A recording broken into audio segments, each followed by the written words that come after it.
যদি সবাই ফিরে যায়, ওরে ওরে ও ভাগা সবাই ফিরে যায়, যদি গম পথে যাওয়ার কালে কেউ ফিরে না যায়, তবে পথের কাটা তুই রক্ত মাখা চরণ তলে একলা দলরে, তুই রক্ত মাখা চরণ তলে একলা দলরে, যদি তোর ডাক শুনে কেউ না আসে তবে একলা চলো রে।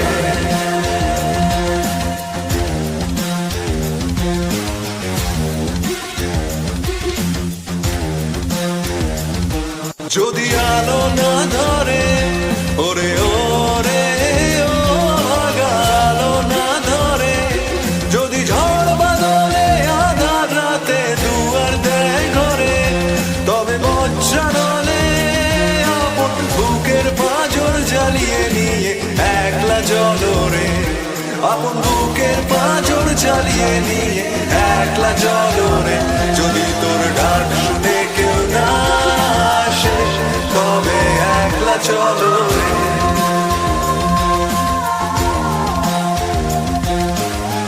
একলা চলো, একলা চলো, একলা চলো, একলা চলো রে।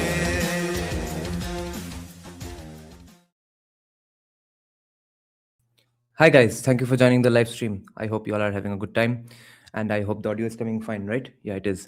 So, I saw the notification. Yeah, it's on Christmas. Yes, we are doing a live stream with Professor Salvatore Babones. We'll be discussing his book Dharma and Democracy, or yeah, it's called Dharma Democracy, which is yet to release in India. It's available on the Indian Amazon, but it's the Australian edition, which is a little costlier. I think you all should buy it regardless. I haven't asked him when the Indian edition will be available.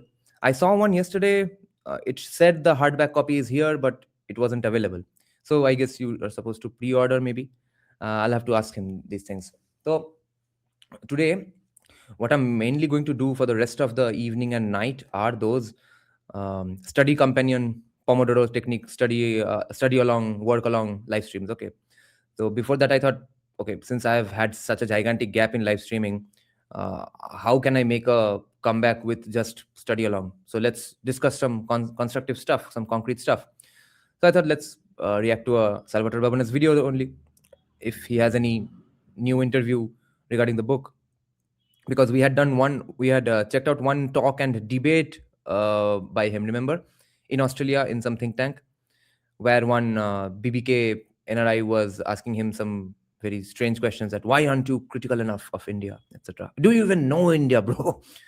So then I found that there's an insane amount of interviews that Salvatore Babones has given in Western media regarding India and the book Dharma Democracy. Holy shit. I think I'll do a live reaction of all of those videos, because he's a very legit, credentialed, well-meaning, and dispassionate, and as much as humanly possible to be unbiased. He's unbiased, and he's a very knowledgeable sociologist to look up to. So why not? Why not check out every instance of him defending India in the West? Okay. Salman Rushdie on India. I'm enjoying foreigners crying about Messi. Oh, acha. Finally, about Korbe study. Yeah, Neon. Today, that's the main point. I need to do the study along as soon as possible, because on 25th, Professor Babones is coming on the podcast. On 26th, legendary veteran journalist Jaggi Bhasanji is coming on my podcast, and I have their books with me. Professor Salvatore Babones' book, at least I have gone through to a large extent, skimmed through almost the entirety, but I'm yet to read it properly, completely. And Jaggi Bhasanji's book I haven't yet begun to read. So I need to complete both of them by 25th. And on 26th morning, I have a recording to attend. A song that I'm arranging for a client, for a vocalist. She has composed a song. She'll be singing it. So I have to attend the recording. And so I need to do that song arrangement.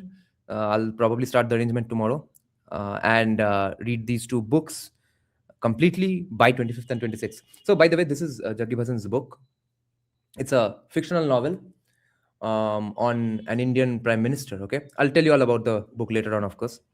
And him being a legendary veteran journalist, I'm sure he knows some stuff that he cannot say or speak about publicly. So probably he passes all those off as fiction. Hopefully, I'm looking forward to asking him this question the most. And okay, another very important thing. There's someone called Jatayu. It's a pen name who contributes regularly on Swarajya, writes reviews for all the top quality, top notch, the most respectable uh, nationalist, pro Hindutva sort of books that come out these days. He writes reviews for them, and as well, he's a columnist as well. Okay, his name is Jatayu. He writes on Swarajya and I think elsewhere as well. Now, I had the pleasure of meeting him and getting introduced to him as part of our ashram retreat in Chinmay Vibhuti in Pune. Okay, he's also part of that group, Smart, of which I am also a part. Wait, now I can't tighten this nice little friendship band, slash band that my friend Shaib gave me from that 1300-year-old Hindu temple in Bali. Yeah, I have managed to put this on. So we got to talking about caste. Of course, no surprise there. And he has insane knowledge on Shastras foremost, first and foremost. But that didn't surprise me all that much because, okay, a Tamil Brahmin guy, Hindutvadi, if he is not expert on Shastras, who else will be? So later on, the speech, remember I told you all about um, the speech about my reflections on the experience in Chinmay Vibhuti, where I said that I was trying to reconcile Friedrich Nietzsche's love for Hinduism with his hatred for religion. So he congratulated me extra personally, and said that if someone brings up Friedrich Nietzsche in such a place, in such a context, that says something about you. Then we had long walks up and down those hills where we did those live streams, and then we got to talking about caste, Hindutvadi scholars. He said that he has met many Hindutvadis recently, young content creators. So many of them are insanely dumb, etc. I still did not know why was he calling them dumb, and was some sort of impressed with me, etc. Then I realized that his reading, let's say, scope is insane. That being an expert in Shastras is just a small portion of his knowledge and reading base. Okay. Then he starts recommending me that legendary, now legendary book, A Dharmic Social History of India by Arvindan Neelakandan. Okay. So, which you all have been recommending me for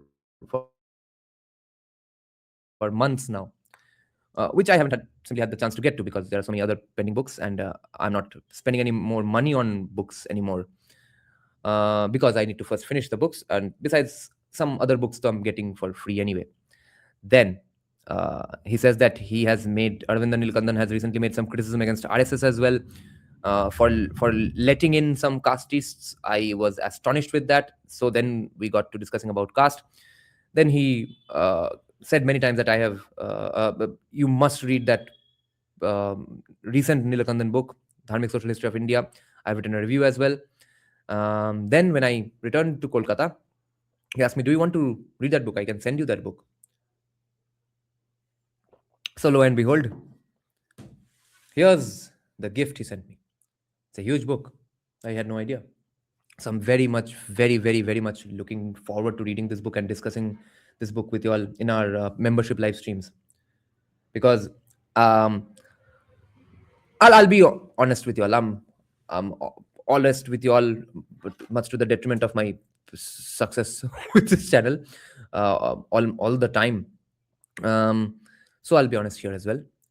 I was not sure if Arvindan Neelakandan is a legit, well-read guy, or is he just another Sanatan economist type of a sociologist, or wannabe sociologist.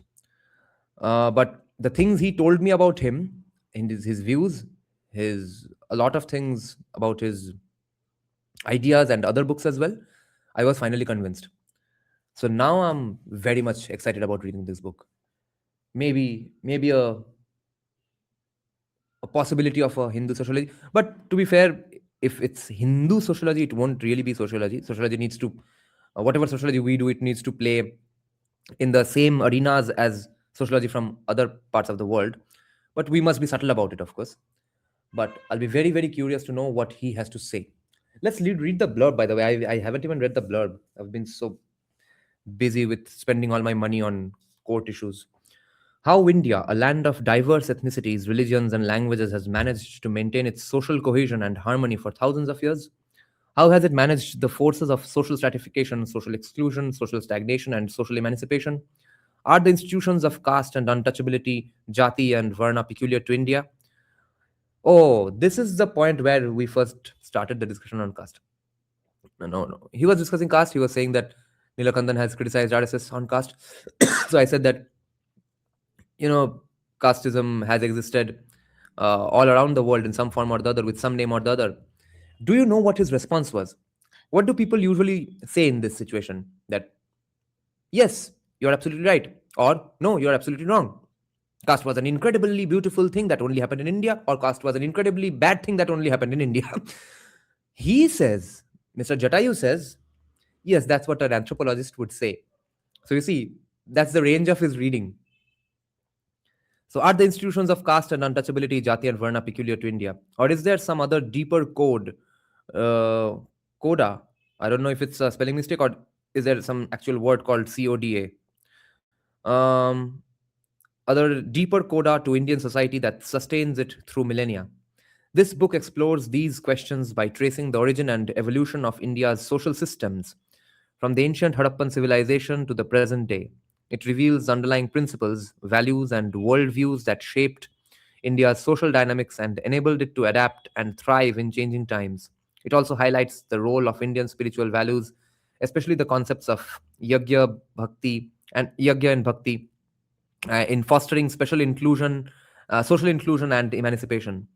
Drawing on historical data from various Hindu traditions and biographical data of civilizational spiritual seers, the book challenges the common perception of these seers as mere rebels or social reformers. Instead, it shows how they were agents of self realization who also energized society to achieve social transformation. Acha, nice. This book is not only a comprehensive and insightful account of India's social history, but also a valuable source of inspiration and guidance for anyone who seeks to create a more peaceful, harmonious, and prosperous world. The logo, by the way, it's a yagya, right? Oddly reminds me of Jordan Peterson's channel logo. So, what's the discussion in the comment section? Oh, you all are discussing some other stuff. Okay. Now, we are going to check out one of the interviews that Salvatore Babones has recently given in the West regarding India and Dharma and his book Dharma Democracy. Fascinating stuff here, guys. Please also do a debrief of Pune tour. Saurabh भाई, बहुत बार तो कर लिए हम already. पूरा का time Pune Pune Pune ही तो कर रहे थे. ठीक है, एक दिन हम इसमें इसी बीच एक सेपरेट ऑडियंस इंटरेक्शन स्ट्रीम करेंगे, जिस दिन हम फिक्स कोई टॉपिक के बिना ही बात करते हैं. उस दिन फिर से हम पुणे डिस्कस करेंगे. I have no problem. I can discuss Maharashtra for the end of time, till the end of time. Do you know history of Hinduism in Armenia? No. I don't see the Gospels and okay.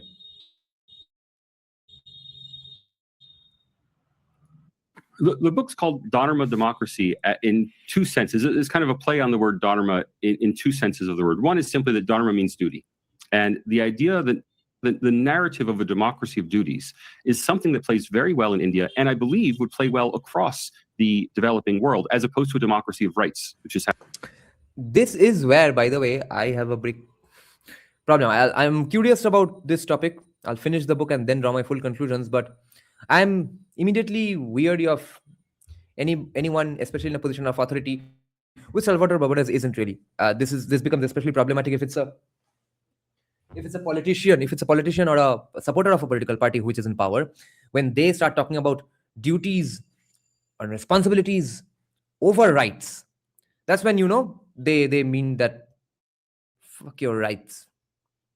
Just do what we tell you, and that's a duty to the state or nation. Okay. So I'm wondering, I find asking myself, why is a dispassionate sociological observer of India also now bothered about duties? Unless he's saying that that's how India functions. They are more inclined towards duties and rights. That might be so. Then I would see that as a criticism. Let's see. How we might frame democracy. Welcome, everyone. It's Jeff from the Burning Archive here, and today I'm talking with Salvatore Babones from the University of Sydney, a political sociologist who has just published this excellent book, Dharma. I've got a copy too. There we go, Dharma Democracy. Double promo. How India built the third world's first democracy. Welcome, Salvatore. Pleasure to talk to you. भाई, ये Unlike probably ये जो complement है, ये जो testimonial उपाधि है, third world का फर्स्ट डेमोक्रेसी, भाई किसने बोला है आज तक? I don't know. I have never heard that phrase ever. No matter what disagreements you end up having with Salvatore Babones, no matter what disagreements minuscule I have with the professor, you obviously can't ignore the significant argument and narrative shifts that he has been able to make, or at least provide us with weapons which can be legitimately used in any battlefield all around the world. Okay, like that example of, yeah, India's democracy is flawed, etc., but who are we comparing it to? We are comparing India's democracy with the richest nations in the history of mankind, whereas India's poverty is akin to Africa's. How is then this going on? How can it be possible? What is making it possible? Okay, he has brought out that idea. Now he's pointing out that this is the first democracy in the third world, almost the only democracy in the third world, and the only functional democracy or functioning liberal nation state which has remained that, or especially become that, after kicking out the colonialists. These are not small things. No matter who has been in power, no matter where we are right now, no matter what our civic sense, no matter how much our men ask for Bob and Vagine pics, this stuff is not insignificant. This is insane. This is an insane achievement. The credit, of course, goes to our ancestors who have molded our ways of thinking. Our worldview is inspired by our ancestors, our texts, etc. But it's not nothing, and it's not nothing to even point these out, and it's definitely not nothing that a Western white scholar points these things out to other Western white scholars. Dada, since Pakistan was pretty much a quasi-US ally during the Cold War, it is a first world nation technically, and so we can say that. 1% of viewers. You've actually met Narendra Modi, I believe, when he came to Sydney as well, and you've been doing this research. Well said. We basically humanoid.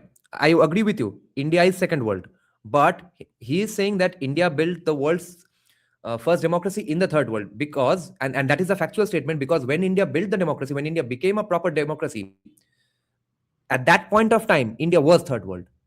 So India didn't manage to become a democracy just because it was second world or just because it was not third world.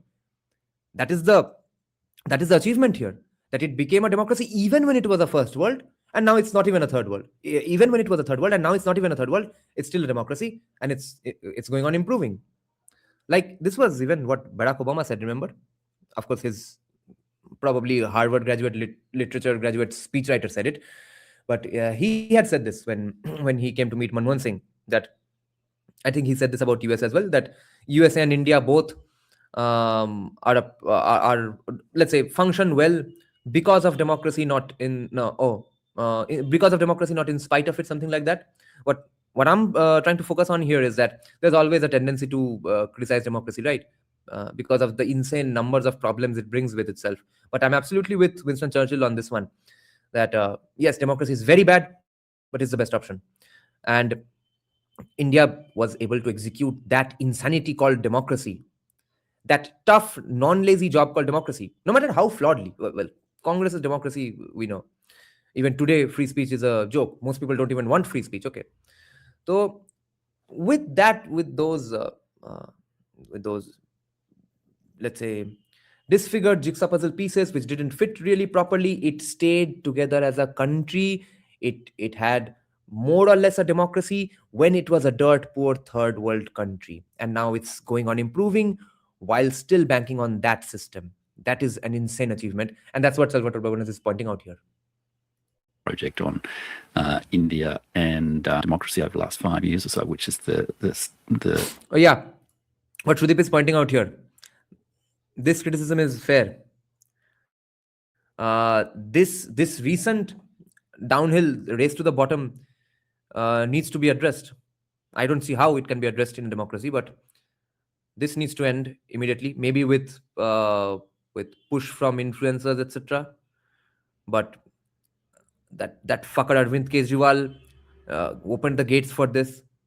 No one can escape it now. And this is not democracy. 1500 रुपए तो Sudeep is pointing out, लोग तो 10,000 रुपए दे रहे हैं और फिर उनके सपोर्टर्स बोल रहे हैं कि नहीं 10,000 रुपए कुछ brilliant developmental economics Nobel laureate Abhijit Banerjee का कुछ आइडिया है इसलिए दिया था, वोट में जीतने के लिए नहीं दिया। तो भाई पावर में आके उसके बाद देते। तो this is definitely a large blot on our democracy.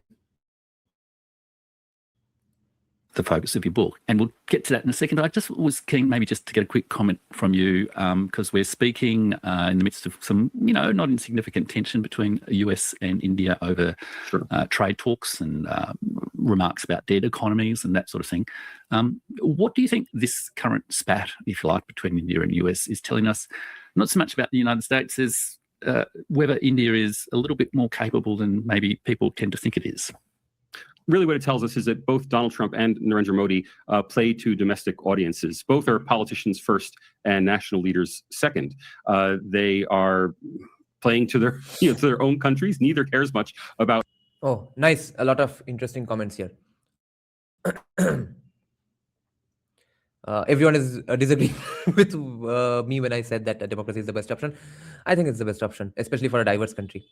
थोड़ा cultural cohesion, homogeneity रहता तो we could have tried other stuff. I don't think anything else can be possible in India. Varun is saying, but it's not really specially unique, Dada. Many countries post-colonization are far more developed and ahead of our country. Far more, I don't see who. Yeah, maybe USA. USA itself is a post-colonial country. But at least in Asia, around us, though, nobody.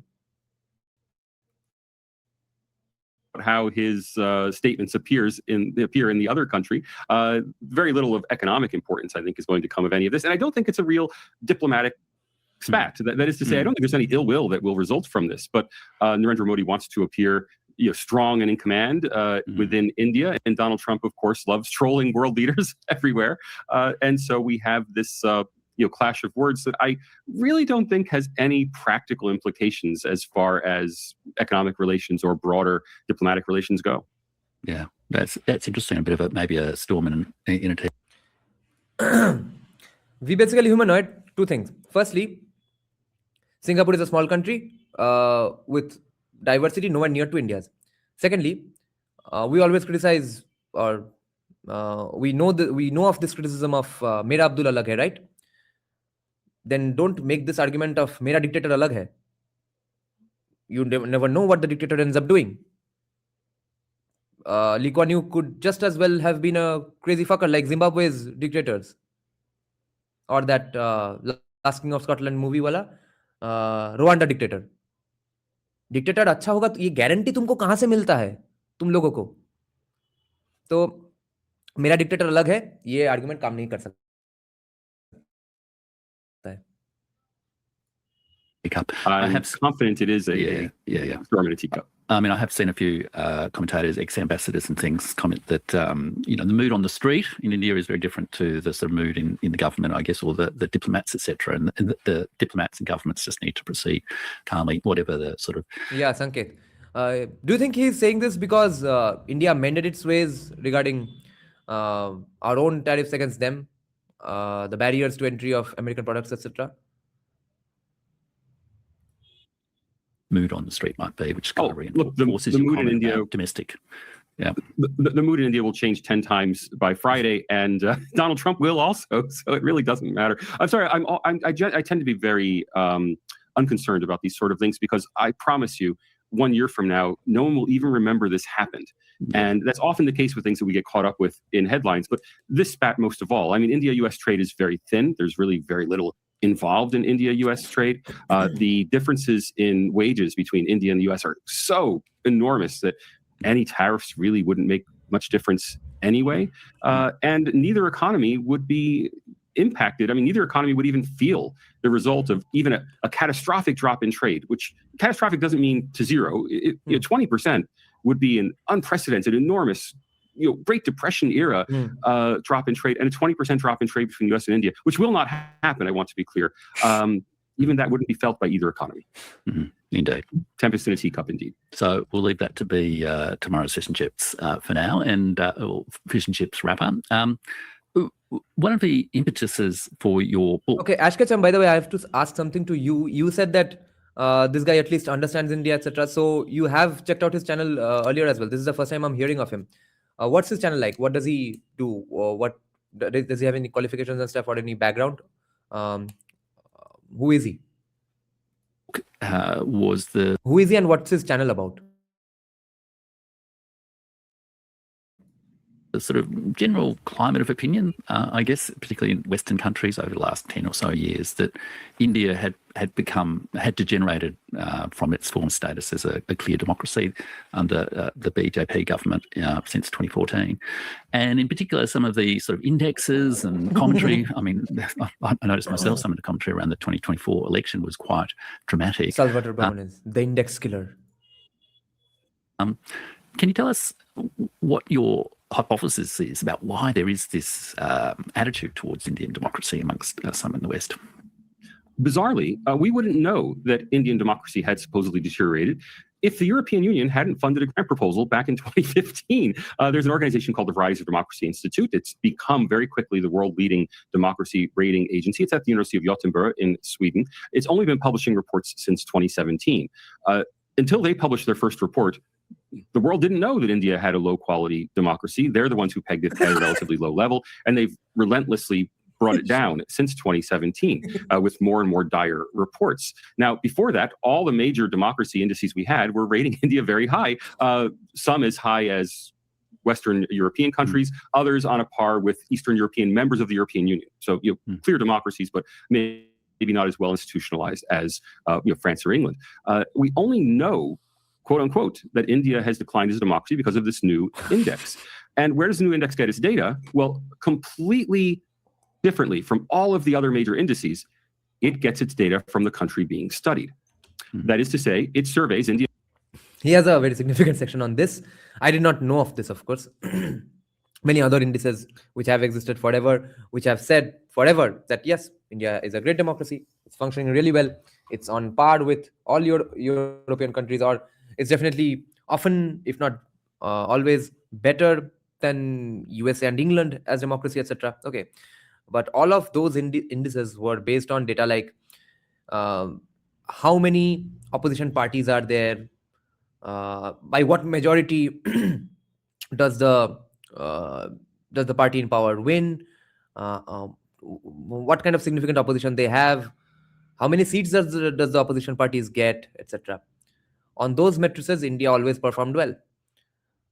Then out of the blue, this new index came in, which asked people in India, intellectuals in India, that do you think India is doing a good job with the democracy? And those simply Narendra Modi and BJP haters say that no, India sucks now. India democracy sucks now because Narendra Modi is in power. So that's how we lose our place in the index. Political scientists on a whole series of questions. They don't simply ask, is India a democracy? They ask a whole series of questions that then get amalgamated into an index. Now, the other indices were outsiders looking in, and those evaluations were very high. But what we're getting from India now are insiders, for lack of a better word, complaining about their country, with the result that we take on board their complaints. But because the complaints ultimately are filtered through a Western institution, the Rise of Democracy Institute, they have that imprimatur of, well, the Swedes, the Europeans, say that India has failed as a democracy. I don't think that's the case. I think when we look at things objectively, we can show that for every index that we can verify objectively, the index is wrong.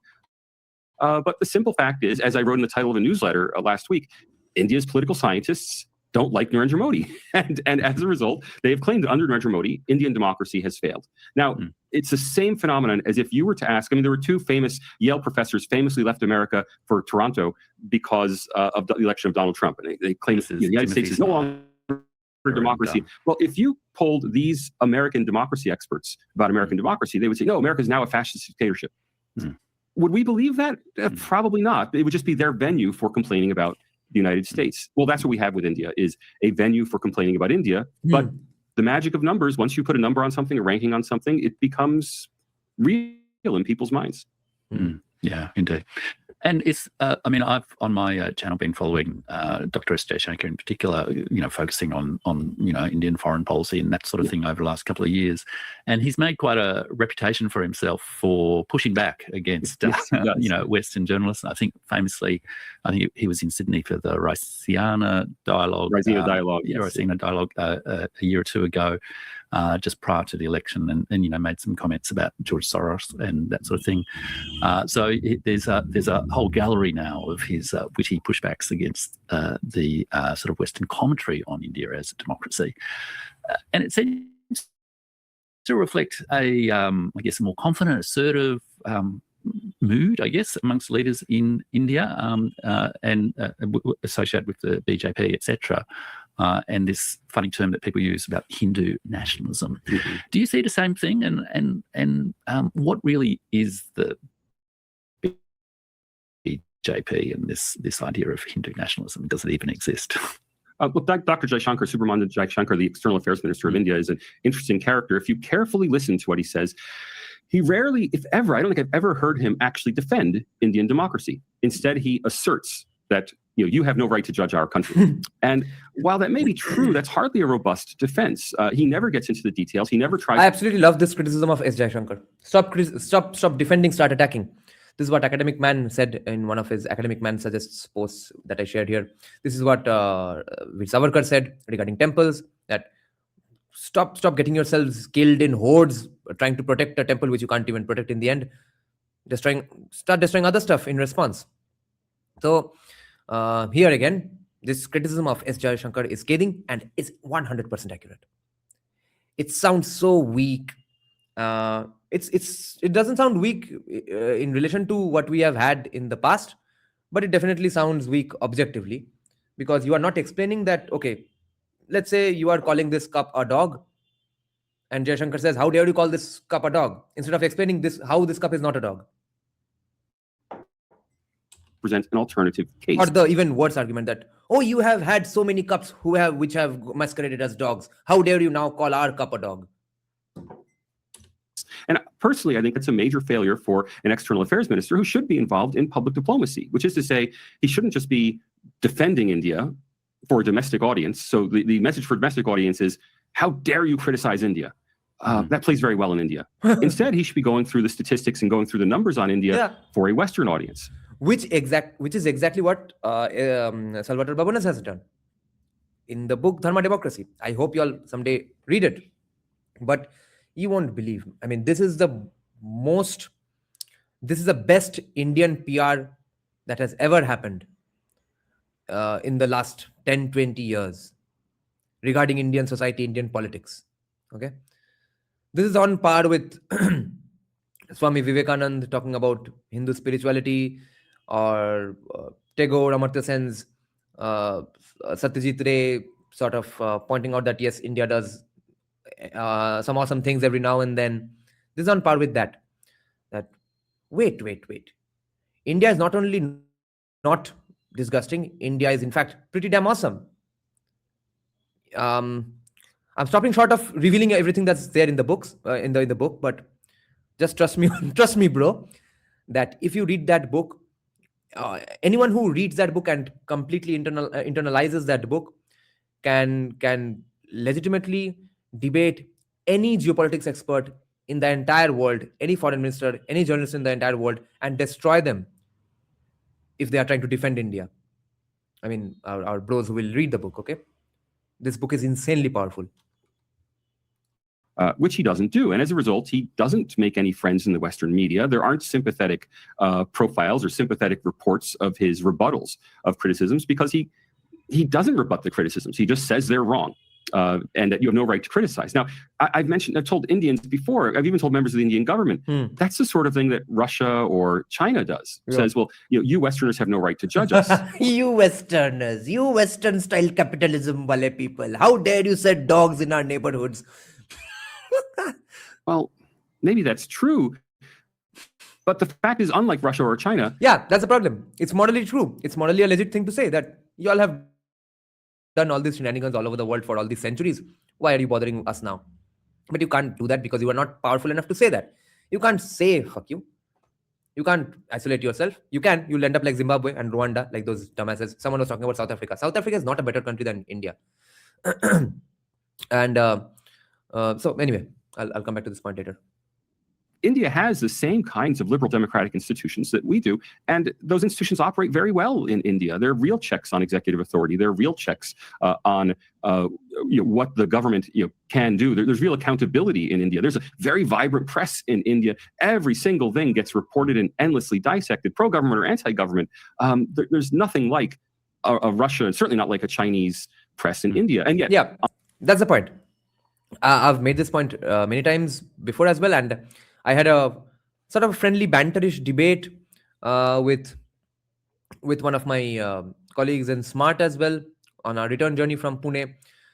We were talking about which academics to take seriously, which to not.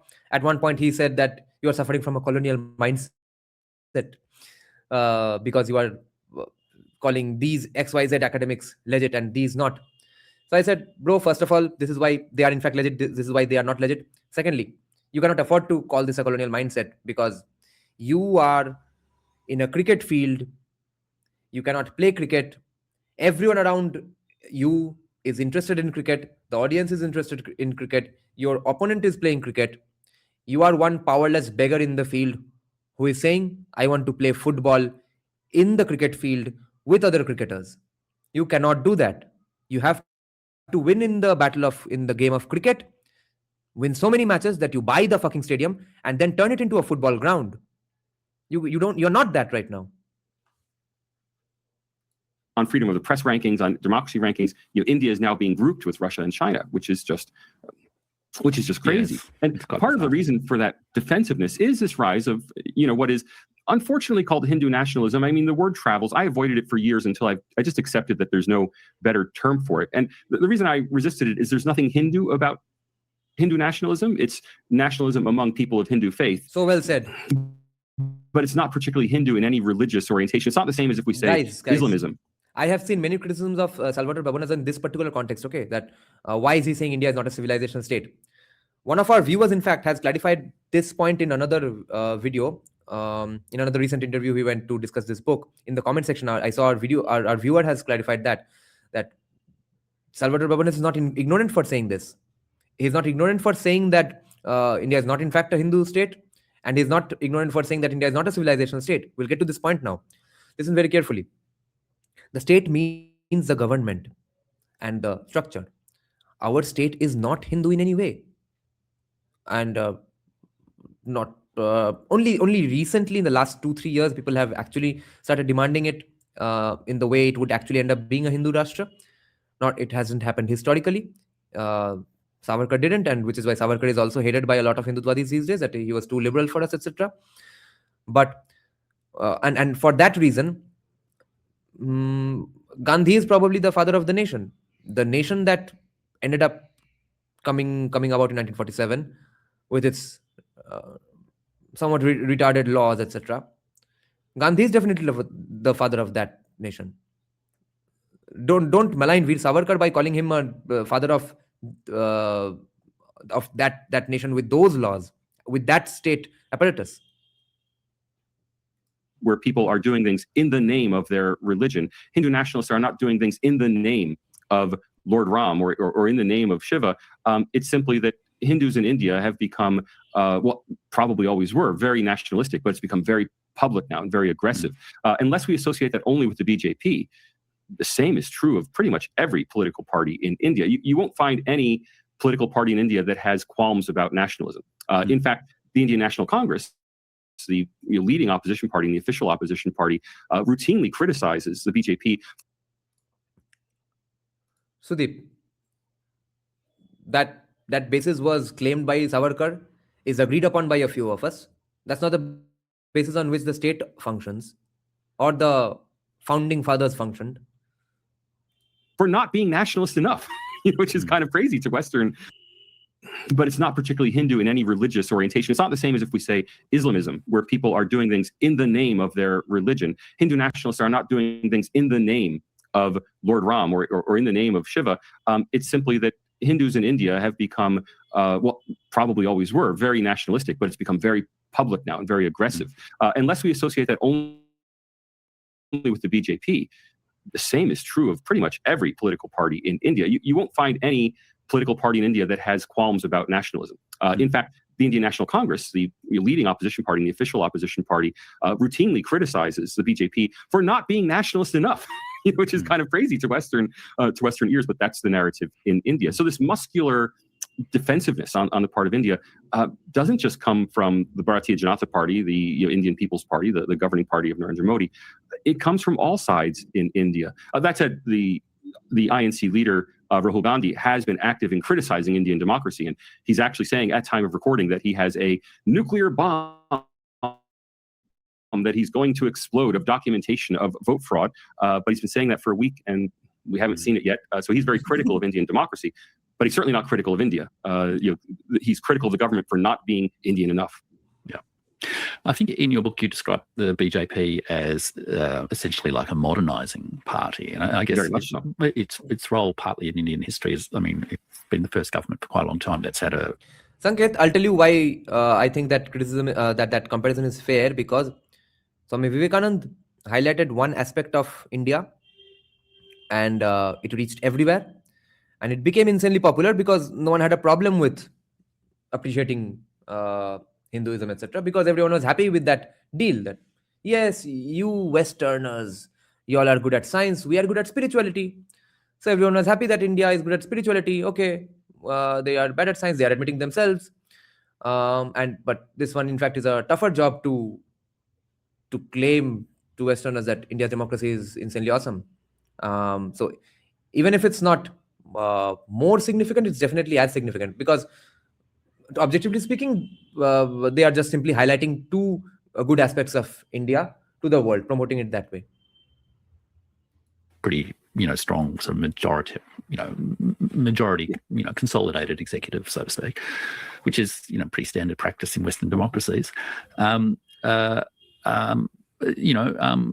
you want to just say a bit about that, about the idea of the BJP as a modernising party, so people get a more realistic sense of what it's about? Look, I use modernizing in its technical social science sense. That is, the BJP is not an old-style party based on family loyalties.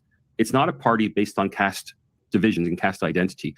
It's not a party based on linguistic nationalism. All of those kinds of parties exist in India. The BJP is a modern, bureaucratic political party that operates much like the U.S. Democrats or Republicans or the Australian Liberals or Labour, which is to say, it's, yes, if you're a child of a parliamentarian, you may have a little leg up, but the party's not run by any particular family. It's not going to get you elected. It's not going to get you a position if you're not going to win the votes. I mean, it's ruthlessly committed to winning votes on a bureaucratic organization buttressed by a famously efficient IT cell. That is, their information arm is extremely professional, using census data and social media data to target not just particular districts, particular voting booths, with getting the right message specifically to that voting booth. They'll have customized vote sheets or position sheets for every particular voting booth around India. It's not just a single placard for the country. It's highly differentiated micro-targeting. In that sense, it's adopted all the modern tools of the marketing world in the internet age to the pursuit of politics. That's very different from other political parties. So the main opposition party, the Indian National Congress, is a family-run party. It's the descendants of Jawaharlal Nehru and Indira Gandhi and their children and their grandchildren and their great-grandchildren who run the party. It is, on the other hand, there are basically a family dynasty, isn't it? It's a family dynasty, much like you would find in Bangladesh or Pakistan. There are caste-based parties that are simply members of a particular caste who all vote for a particular party leader. There are linguistic nationalist parties that are, especially in South India, that are organized on the basis of, if you speak Tamil or if you speak Telugu, you should vote for this party. Those are traditional forms of organization that we would. Most educated states creating the most primitive forms of parties, political parties, and democracy. Whereas BJP, the trad, it's not trad, even trads would say it's not trad. But the alleged trad party is the modernizing force in Indian democracy, guys. Expect in India's has survived as a democracy is that it has navigated this transition to modern unifying politics in a way that and when I call BJP unifying, a lot of people think no, it's divisive. Well, yes, its language is divisive. It's particularly divisive towards Muslim Indians. That's a fact. But it unifies across all of these major divisions in society, and it unifies mainly Hindu voters. It does some Muslim outreach, particularly with Sufi Muslims and other Muslim minority groups. Can we really underestimate how much it unites the opposition as well? I'm sure you all know, if you all have any common relatives, ever since BJP has come to power, Atal Bihari Vajpayee has become such a great former prime minister. Gandhi is such a great man in commie families now. They're reading Gandhi, etc. Because now they must unite with Congresses. Like up until 2009, 10, 11, each and every commie I knew, whether the moderate, nice uncle in the neighborhood or that far left crazy fuck in JU, each and everyone hated every Congressee with their guts. And the far leftists in JU, of course, wanted their blood as well. But now all of them are happy to see Rahul Gandhi as prime minister. So it's definitely a uniting force. But among the majority Sunni Muslim community in India, it does relatively little outreach, makes very little effort to appeal to them. But outside of that one minority, in the BJP unifies people across caste divisions, across language divisions, across sectarian divisions within the Hindu faith. And in that sense, it's creating an India-wide network. ये तो एकदम सच है. This has been a recurring meme as well. कि हाँ अभी तो अटल जी बढ़िया PM लग रहे हैं, योगी जी को आने दो, मोदी जी सेंटा क्लॉज लगने लगेंगे. Wait, there was another important point here. Yes, Indian Muslims, not Muslim Indians. Unifying politics in a way that and when I call BJP unifying, a lot of people think no, it's divisive. Well, yes, its language is divisive. It's particularly divisive towards Muslim Indians. That's a fact.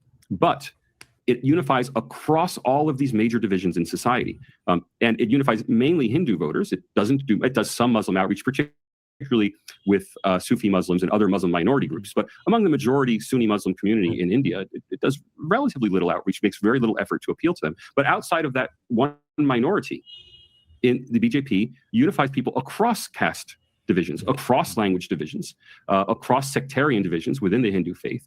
And in that sense, it's creating an India-wide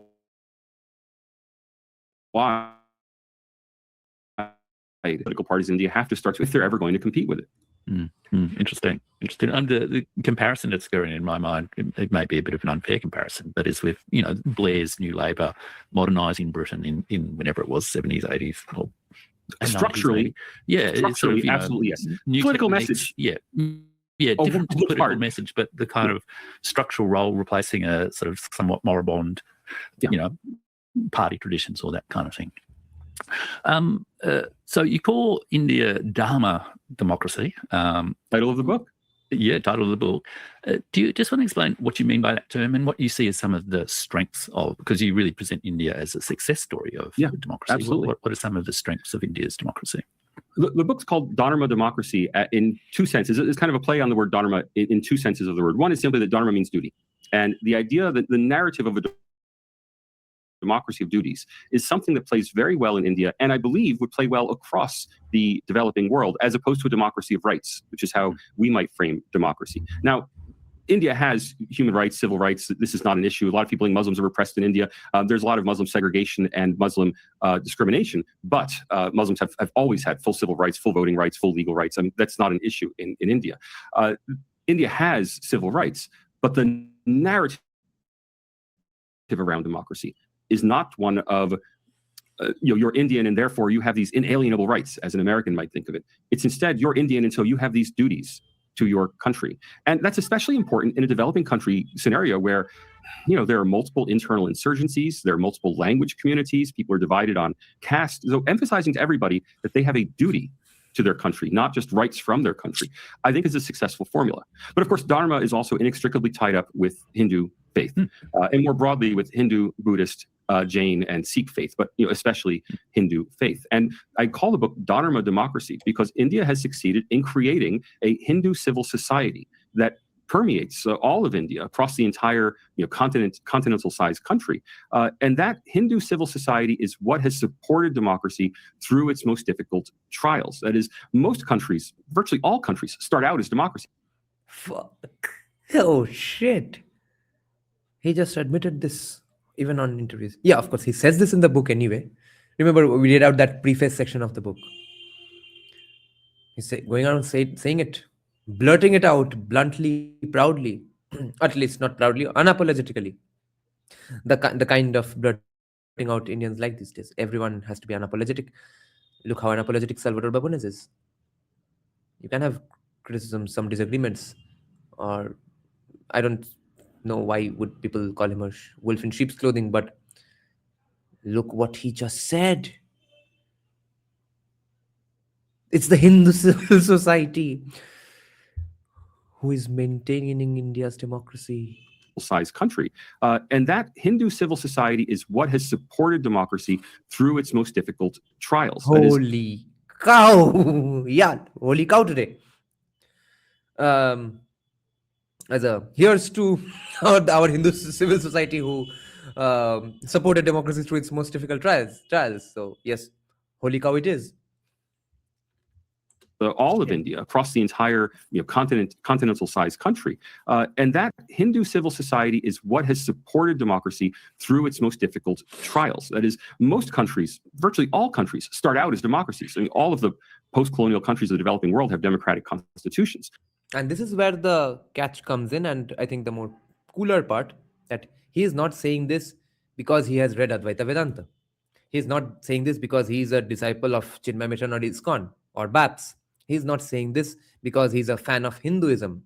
He's not saying this because he wants to add Sanskrit words to every goddamn concept. He's saying this because he's just simply a dispassionate, unbiased, honest observer, researcher from an outside perspective. This is exactly what our bro,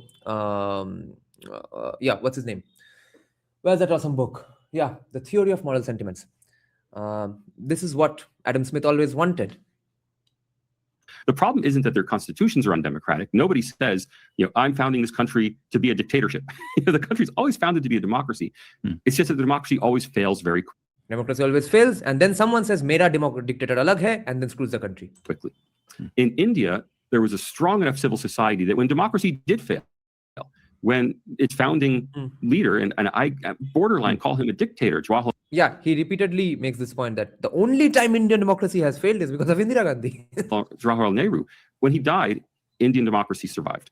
When his daughter Indira Gandhi imposed emergency rule and attempted to literally rule as a dictator, Indian democracy survived. And it survived because its civil society was strong enough to hold it together. Now, that said, we have to immediately recognize that Hindu society and civil society in India excluded and still excludes Muslim Indians, with the result that India is a strong democracy with a problem of social exclusion. The same way, if we look at the United States in the 1950s, clearly it was a democracy in the 1950s. It was the great era of American democracy in many ways, but it had Jim Crow, it had severe exclusion of African Americans, it even had denial of...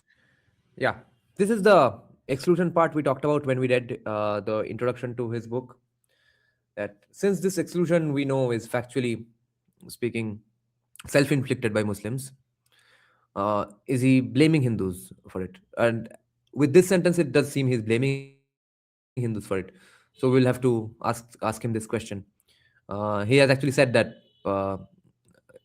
it can be long enough. He's going to make time because it's starting at 1:30 in the afternoon in India. Okay, so make sure you all keep your afternoons free. You all go celebrate Christmas with your commie friends in the late evening, but keep the afternoon for us with Salvatore Babones and ask as many questions as you want.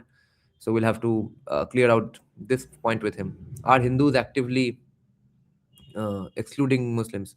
What do you think is the best case scenario? What do you think can be his argument? Let's put ourselves in Salvatore Babones' shoes. What laws or stats can he might he be thinking of when he says that Hindu civil society has excluded Muslims? As far as I remember, he had made some follow-up point in the book The book is not near me. Okay, yeah, let him go ahead with this point. I'll just take out my my book. Okay, now we want to discuss this with him. And he considered that it doesn't matter if it is self-inflicted. Okay. Okay, let's see. We'll have this debate with him again. Civil rights to African Americans and voting rights. Yet it was But still unless, a democracy with a race problem. unless we just leave this be, because maybe he has to monkey balance in some way to let the book be, let's say, have a have the garb of legitimacy. Severe exclusion of African Americans. It even had denial of civil rights to African Americans and voting rights. Yet it was still a democracy with a race problem. India is a democracy with a religious problem. One could almost say the same about, some Europe, like France, perhaps today, A democracy with a religion problem. And look, some would say Australia is a democracy with an indigenous problem, that rural and remote indigenous people are largely excluded from the mainstream of Australian society. Is that a failing? Of course it is. Does that prevent Australia being a democracy? Of course it doesn't. Someone said that that he has said that it doesn't matter if it's self-inflicted. Why doesn't it matter? Does he mean then that the Indian state or Hindu civil society must do more to include them?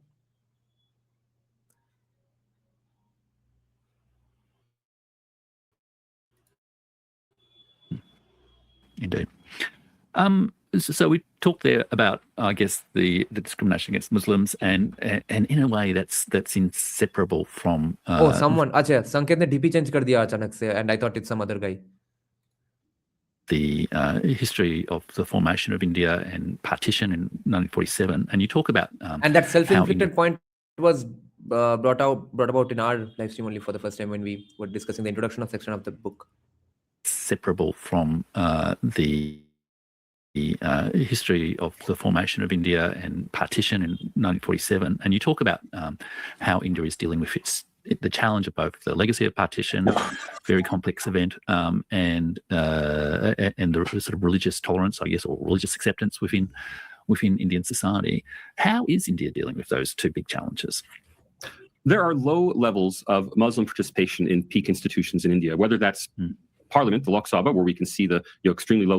Muslims make up a little over 14% of the population, less than 5% of the Parliament. But more broadly, we can see it in media. We can see it in civil society organizations, in leadership positions, in places like hospitals and schools. The only place we don't see it is Bollywood. There's a strong Muslim presence in Bollywood, much like there's a strong African-American presence in Hollywood. So being a minority group does not mean you can't succeed in entertainment. But in every other sphere of Indian life, there's a deficit of Muslim Indians.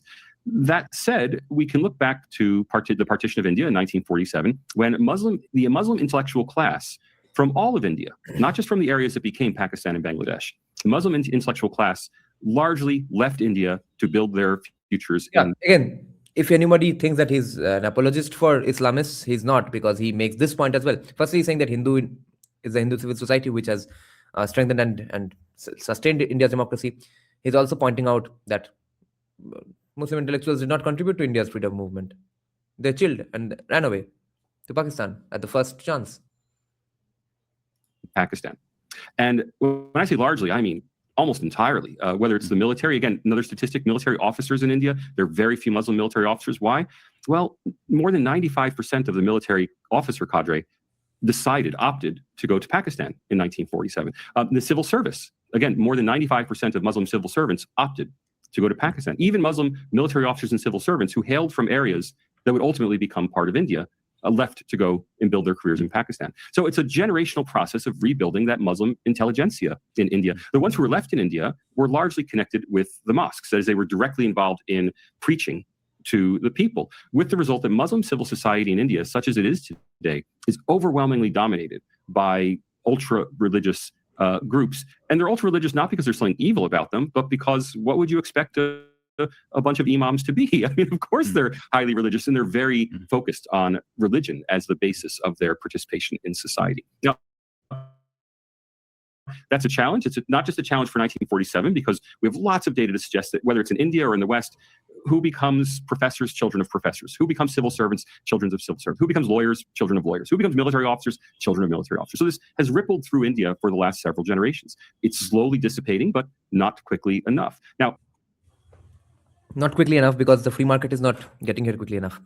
And remember that point about Bollywood and also LA, where blacks are very successful, as well as in Bollywood, Muslims are successful. Meanwhile, in West Bengal, which allegedly has no casteism, which at the very least has almost no social mobility, there you see there are no Christians, successful Christians in the industry. There are no successful lower caste in the industry. There are no Muslims in the industry. It's only Brahmins, Vaidyas, Kaistas. Affirmative action can be a very touchy subject for people. I think it's probably, in general, it does not work as a strategy for improving the lives of ordinary people because it generally benefits elites in any particular area. It doesn't benefit the ordinary people from the group.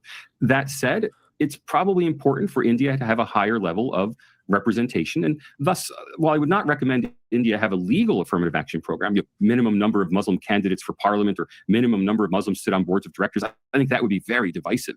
On the other hand, if I were running an Indian board of directors, I would. By the way, did you see that he said that reservations don't do you all that much good? Did you all see that point just now? I think that would be very divisive.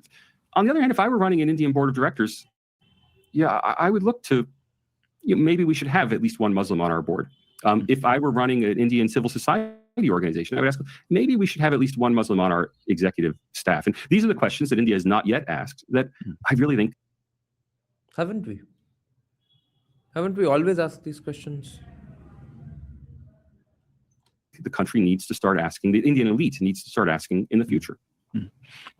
I guess to some degree, I mean, I'm not by any means a specialist on this, but I've been reading this book by Joy Chatterjee, Shadows at Noon, the South Asian 20th Century, which does explore these issues in quite a bit of depth. But I mean, the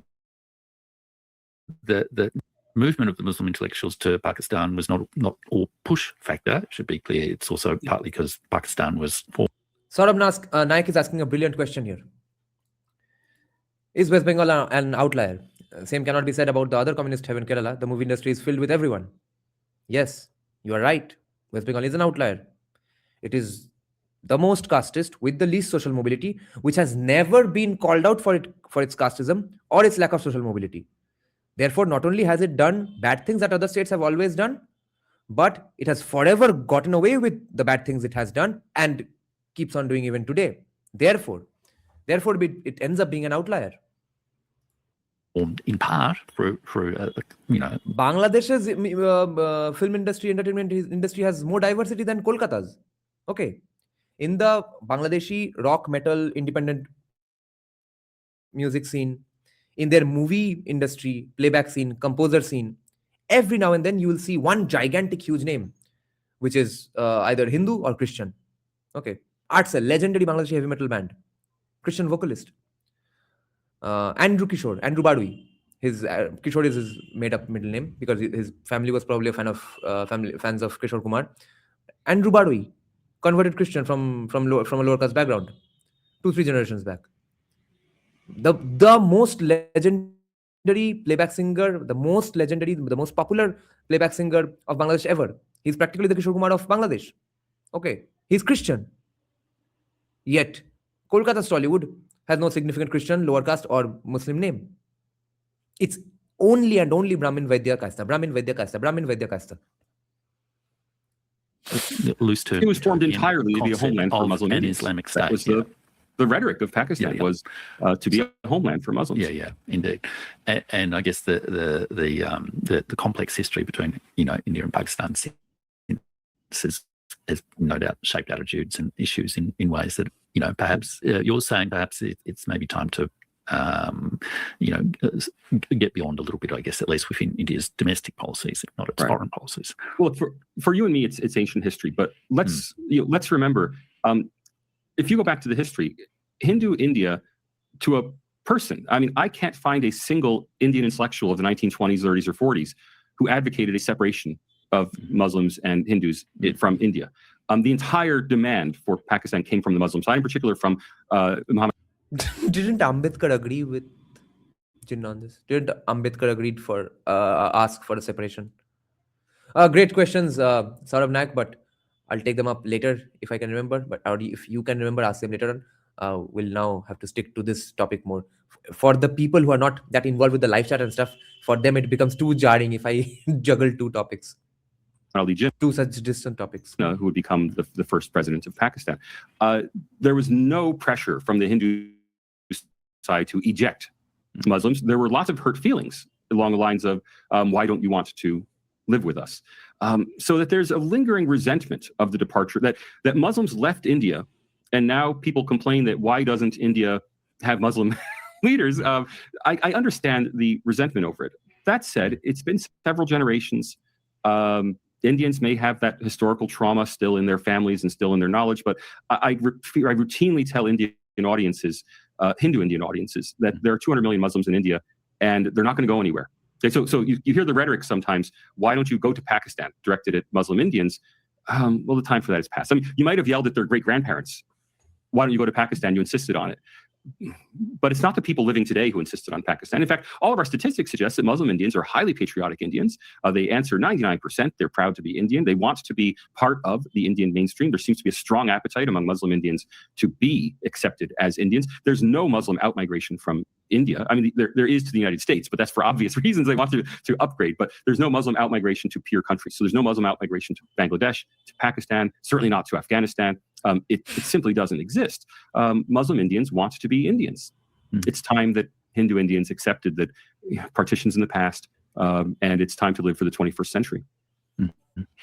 It also relates to this kind of complex issue of, I guess, what...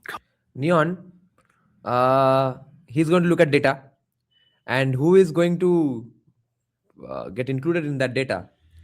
Not the pattharbaz on the street. It's going to be middle-class educated Muslims. Who are your Muslim friends who invite you on Eid and feed you nice biryani every now and then? So they're definitely going to be patriotic. They are the ones who are saying that Dhurandhar is a fucking awesome movie. So yes, the stats here might be a bit of an issue. Kind of state India and Pakistan are, is it a religious, Islamic state as Pakistan was conceived initially? Is it a nation state? If it's a nation state, what is its language? What is its sense of citizenship? All that sort of thing. And there's this new term, or not so new, but fashionable, let's say, term at the moment of civilization state that is being used, and which I've promised my Substack readers I'll write an article on one day. And particularly, it's in the context of this book, which became very popular in India. There we go, India. Aha. Yeah. Oh, you got it. Wow. Yeah. I bought it a little while ago, and you'll be very disappointed in the sequel. Apparently the second volume is apparently out, but the second volume is not very good. The India that it's brought is a very well written book. It's a very good book. Yeah. Interesting. I like the second one more. But I guess there's also talk amongst various people in India about this idea that India is a civilization state, China is a civilization state, that sort of thing. It's something more than just a nation state. What's your, and you comment on that in your book, including on India, that is right. Yeah. What's your thinking there? Look, Pakistan, Bangladesh, and the Maldives are all Muslim states. I mean, they're not just Muslim majority countries. They're to greater or lesser degrees officially Muslim states. Not so. India is not an officially Hindu state. It is a secular state that has a Hindu majority. Much in the same way, in an earlier era, Australia would have been a secular state that had a Christian majority. And in many ways, that's the best way to think of India, to think of Australia, 40 or 50 years ago, when the Christianity of Australia was not something legal. It was just something everybody knew, right? So if there was a religion class in schools 50 years ago, of course it would be a Christian religious class. Not so today, but 50 years ago, obviously, yes. Public holidays in Australia, well, Easter and Christmas are public holidays. But wait, Australia's a secular state. Why are Easter and, well, because the majority of the population was practicing Christian at the time. Why are Sundays a day off? And why do people get double pay in the retail sector on Sundays? Well, because Sunday's the day of religious worship. Well, not for Muslims, not for Jews, not for Hindus, but for Christians. Well, in the same way, India is a Hindu state, and much less so than Australia 50 years ago would have been a Christian state. I'm sorry, India is a Hindu country, much less so than Australia 50 years ago was a Christian country, in that Hindu religious holidays are not public holidays in India. Hindu faith is not taught in the schools in India. There's a strict secularity of state institutions. That said, many Hindus are dissatisfied with that. Many Hindus want more of a recognition of the centrality of Hindu faith to the whole idea of India. And thus there's this new move to redefine India from being a secular nation state to being a Hindu civilizational state. And the problem with that is it's simply not true. There is a great Hindu civilization, to quote the title of another book by Pavan Varma, but that great Hindu civilization is centered on what's now India, but has nothing to do with the current Indian state. And I might add, the same is true of China. Civilizational state is a very evocative concept, but the fact is China has been ever more forcing its population into a Han Chinese nation state where everyone in China must conform to Han Chinese standards. And China has been working very hard to suppress regional dialects and regional languages like Cantonese and Fujianese, and instead substitute Mandarin to create a unified, single language, single ethnicity nation state out of the country. It's largely succeeded in the Northeast. I hear fantasies about a future independent Manchuria.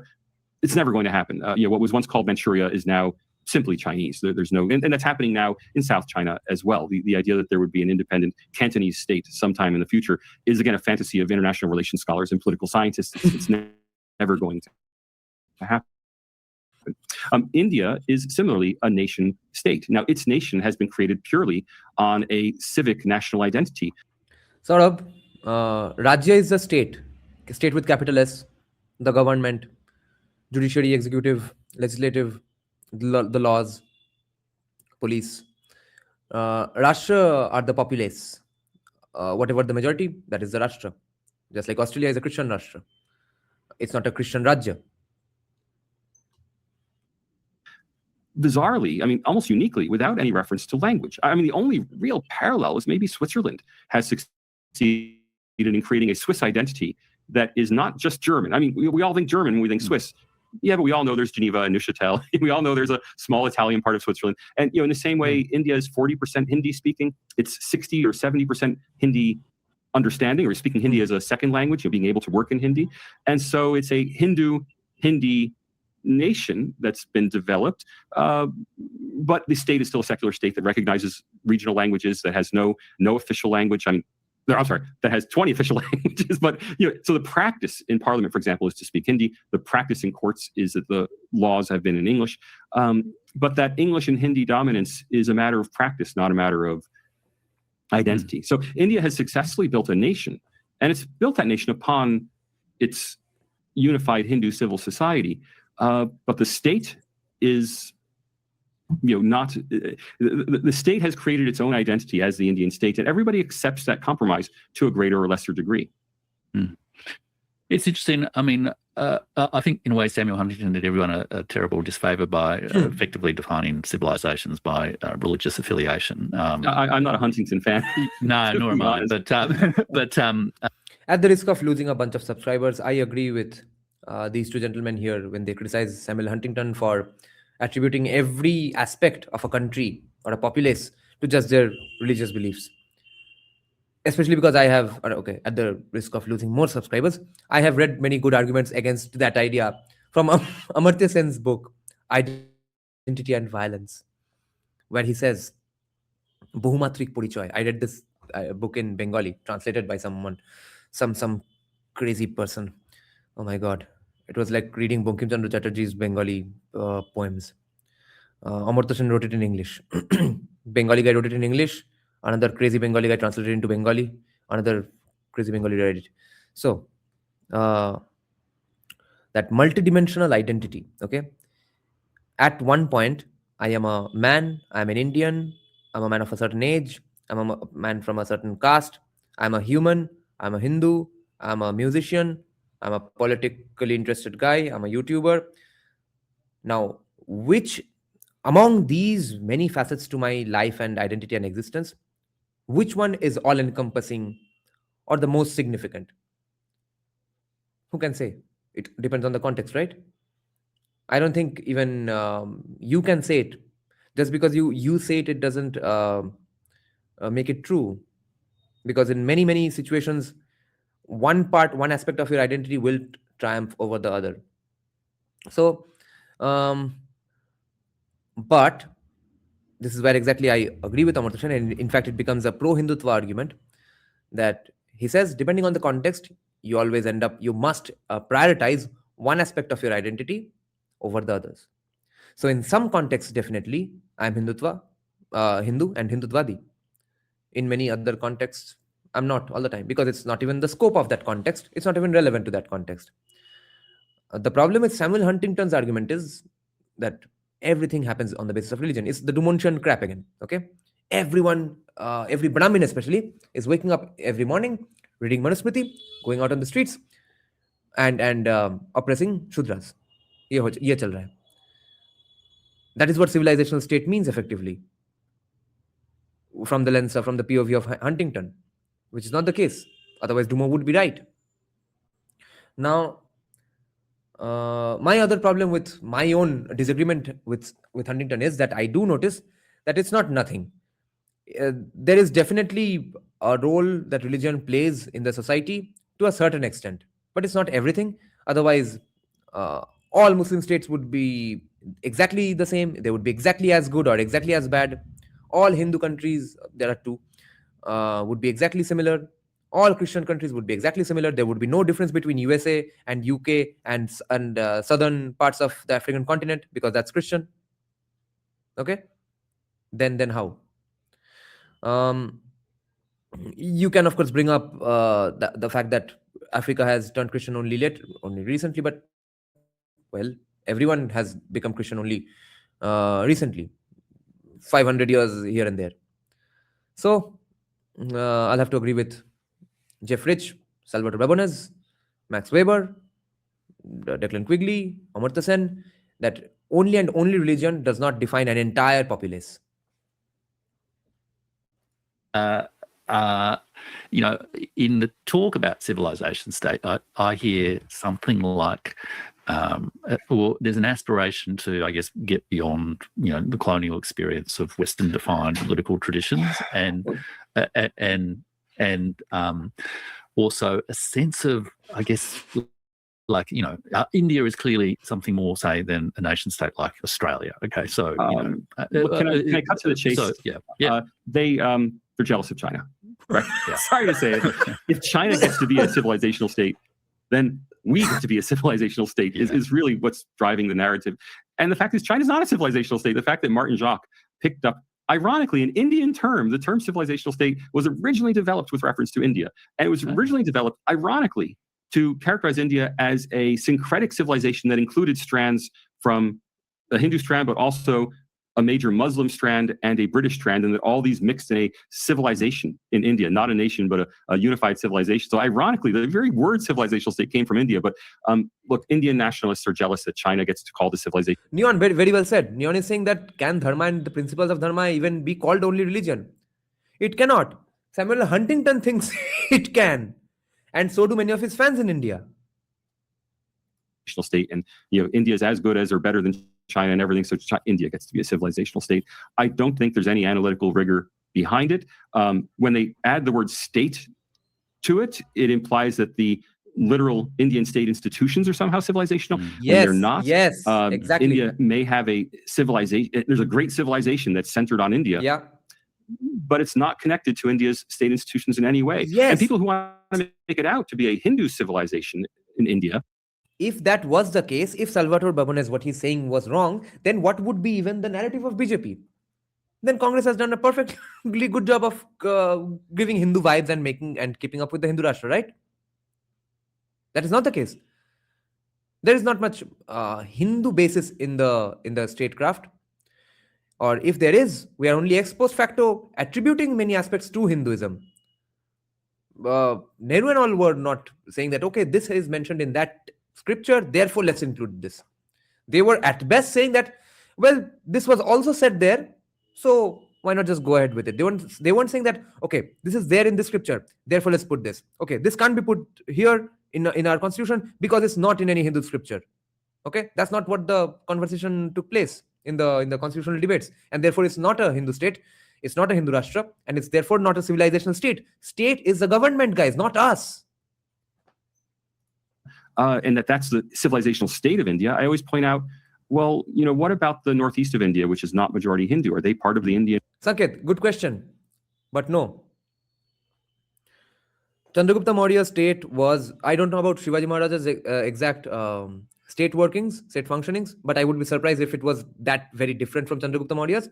So Chandragupta Maurya's state was definitely a Hindu state, because the Arthashastra, it begins with that statement that anything that disagrees with the Vedas is not significant and need not be cared about, etc. Something like that, right? Vedo khilo dharma moolam, something like that. So Arthashastra says that whatever I'm writing is not going to oppose the Vedas. That's the Hindu state. Civilizational state. They say, oh, of course, we welcome it. What about Nepal? That's a Hindu majority country. Why isn't that part? Oh, no, Nepal's independent. It's not part of our. There's this very selective application of the idea. Hindu state था कुछ दिन पहले तक, पूरा का पूरा देश में फिर भी माओइस्ट कैसे भर गए? Maybe because of one Italian woman. Of a civilizational state. Look, it just doesn't hold empirical water. It's very evocative. People love the term. Let them enjoy it, but it doesn't mean anything. Indeed. I guess my perspective is I tend to agree with you about the concept, but it's sort of like, well, exactly, Neon. I agree with you 100%. But therefore, one other argument might be that we don't even need a Hindu Rajya. We are already a Hindu Rashtra. Maybe we can more Hinduize the Rashtra, but the Rajya needs other corrections, course corrections. Well, what's the there's something people are reaching for there, and I guess that's what I'm sort of curious about. And maybe that brings us to the next question I had, which was about a remark from Gautam Desiraju that I saw on Professor Gautam Desiraju, who I have heard checks out my channel every now and then. Your X account, which everyone should check out, that he said by 2035, I foresee a world that will become the playground of four empires, America, China, India, and Russia, rather than a patchwork of nation states, organic or artificial. And of course, the empire concept of empire is as complex as the concept of civilization. What did you find interesting about that remark? So first, Gautam Desiraju is an extremely eminent structural chemist, one of the most highly cited chemists in the world. He's either recently retired or he's in the process of retiring from the Indian Institute of Science, where he heads a major lab. And his retirement project is political science. Yeah. I was about to highlight Sudeep's point, but Shaik makes a very good point about Sudeep's point here. Okay, check this out. Sudeep kahan gaya? Where did Sudeep's point go? Yeah, Sudeep is disagreeing with me and saying that Smritis themselves say that Acharo Parama Dharma, and that many precepts of the Smriti which cause people's indignation should be rejected. So the theocracy which you are talking about is wrong. Then Shaik is saying that Sudeep's argument will annoy a lot of trads today. So bhai bolo, am I uneducated about the scriptures or the trads? Why would trads disagree with Sudeep then here?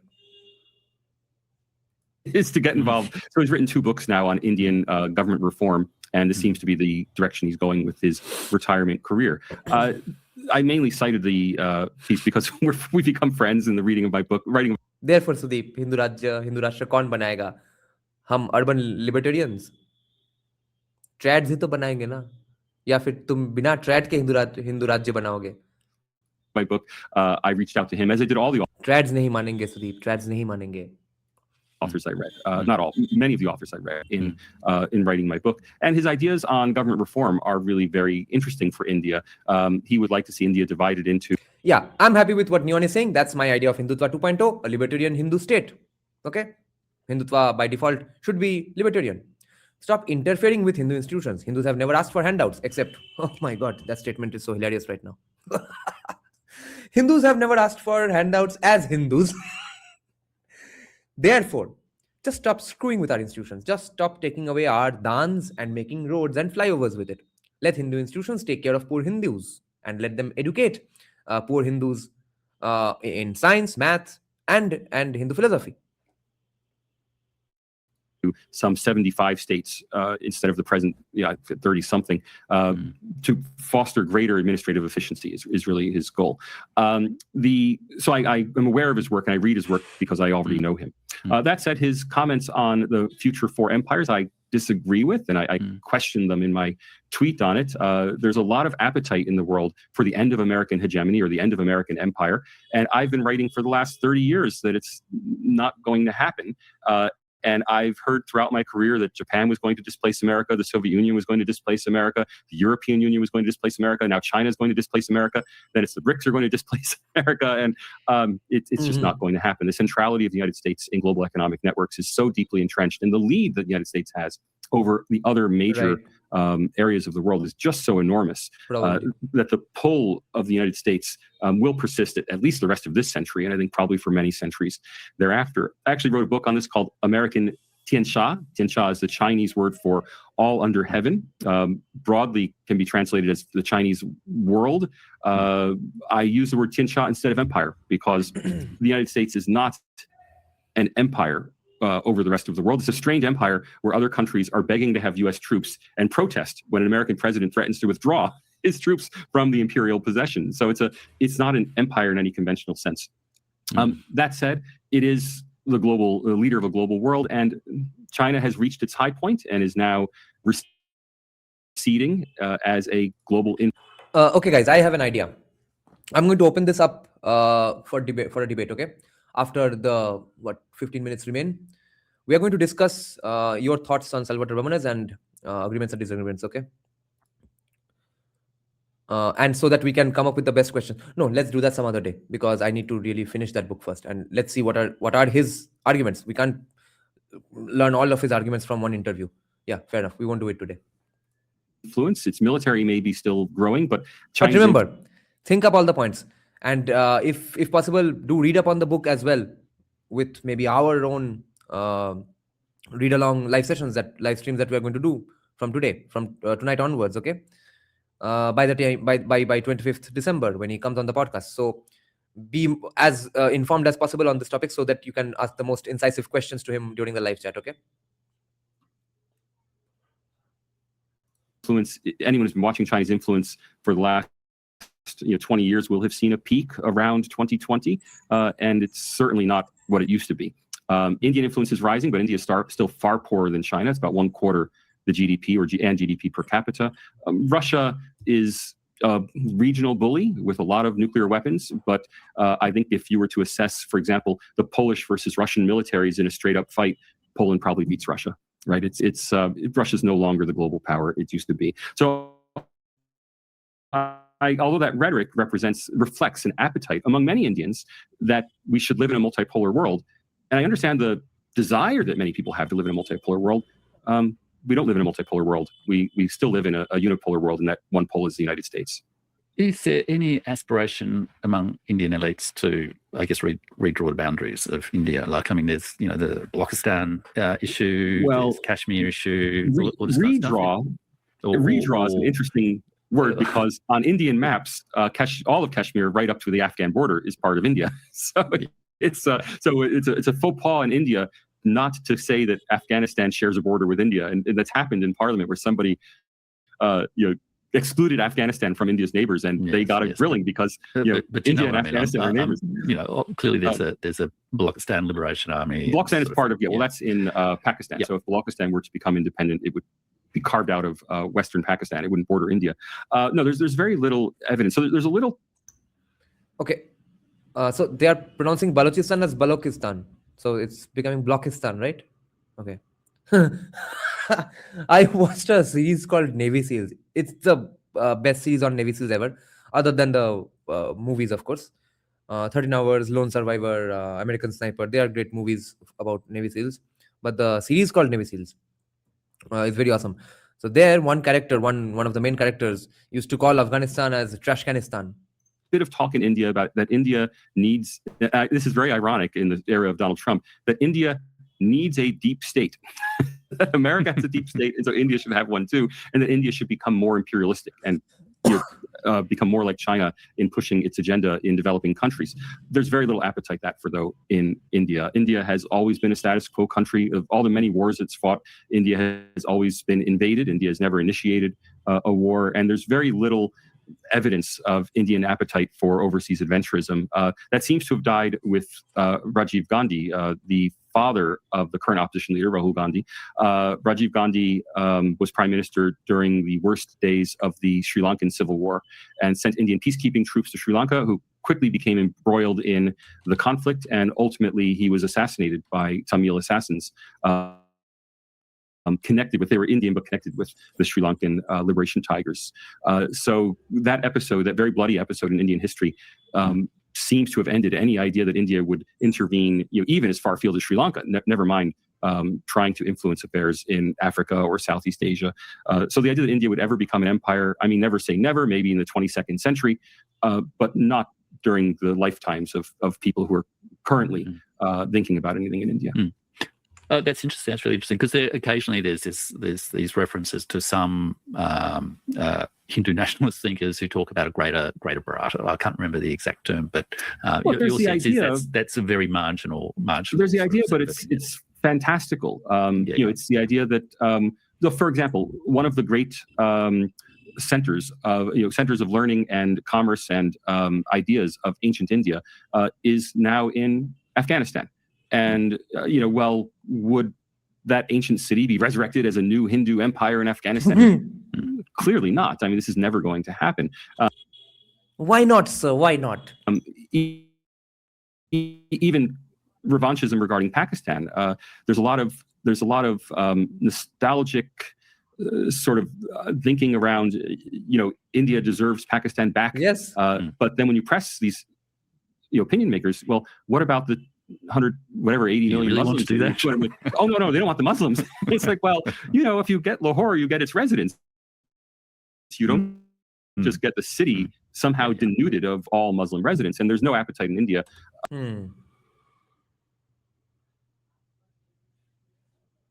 I have an idea.